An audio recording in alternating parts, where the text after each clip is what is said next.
сәлем достар, бүгін бізде поташка. Бүгін мен сіздерге Тока Боканың взломын қалай скачать ету керек екенін үйретемін. Алдымен біз Тока Бока взлом деп жазып алатын боламыз. Әрине қазақшада жаза берсеңіздер болады. Тока Бока взлом деп жазып алғаннан кейін әрине қасына сан қосу керек.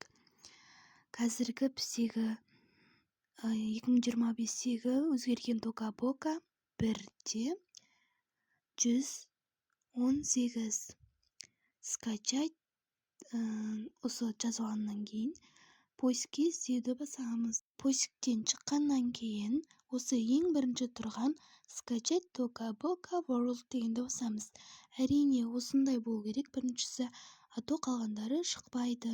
Басқаннан кейін осылай шығады, басқа шенге баспаймыз, осы жасылдың ішіндегін басамыз.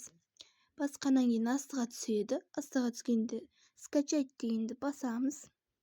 Аяқта осы жасылдың ішінде кіргеннен кейін таймер болады, 10 секундтық қана. Сол таймер біткеннен кейін скачать дегенде басамыз.